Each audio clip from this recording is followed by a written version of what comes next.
Back in May, we took a hard look at Florida's wind code, a set of building requirements that are supposed to protect your home during a hurricane. Now, new data shows more evidence that the wind codes may not be strong enough, and our Phil Buck is staying on this case. 2018's Hurricane Michael was, in many ways, unlike any storm to hit Florida in the last 25 years. What was unique about Hurricane Michael was just that level of devastation, particularly in Mexico Beach, was not something that we've seen really at all, I think, since Hurricane Andrew. David Rouge is one of the engineers who worked on a report surveying the damage caused by Hurricane Michael when it came ashore in October of last year.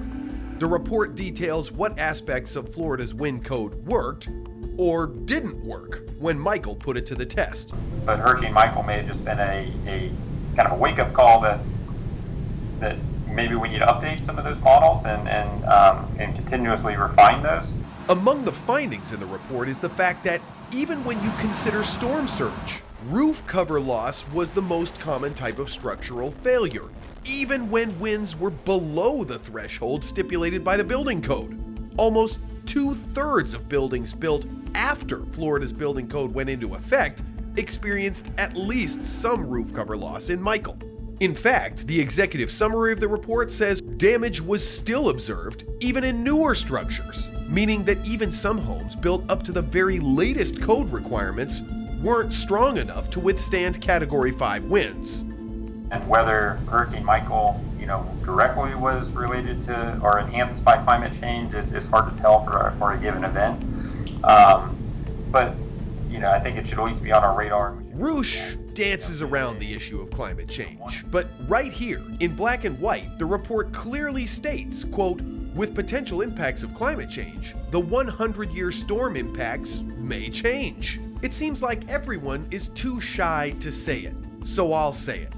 There is no question that our oceans are getting warmer, and it's a basic scientific fact that warmer oceans can fuel bigger, stronger storms. Are these types of storms going to be more and more likely?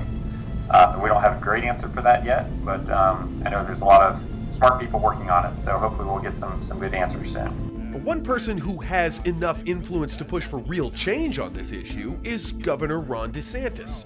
For the past few months, we've made repeated attempts to have a conversation with him about it. Multiple phone calls and emails have been sent. When asked why the governor hasn't been able to sit down with us, we received this message. Quote, "We make every effort to accommodate, but it is not possible for me to confirm a scheduled interview at this time. My suggestion to you was to attend an event next time he was in the area and ask him your questions when he opens up for questions during media availability, which he does frequently."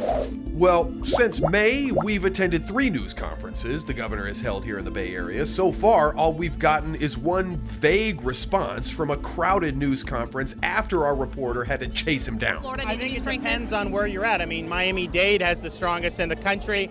Obviously, in Northwest Florida, you had some of those buildings were very, very old. So I think that's something that localities can look at. But I will say that I think that, after Hurricane Andrew, what Dade has done has been effective. Now, well, that's great for Dade, but what about the rest of the state? What about right here in the Bay Area? Well, clearly the governor doesn't have the answer. So what's next? The State Building Commission now needs to figure out what to do about the information in the Hurricane Michael report. I think there's room for improvement. So there's some things that we can fix, and we're working with the code officials to identify those and evaluate what needs to be done. We reached out to the Florida Building Commission, who received the same report we did. They tell us right now there is no plan to change the current wind zones. So once again, it's up to state representatives to step in and demand change to prevent scenes like this from happening again. But will they? Well, the next legislative session doesn't start until January, so state lawmakers certainly have plenty of time to figure out if they're going to try to make some changes. If you would like to voice your concerns or your opinions to our state leaders, we have all of the contact information on our website, along with this story at WTSP.com. And tomorrow night, 10 Investigates is seeing what's being done to make sure your evacuation routes stay dry when a storm hits.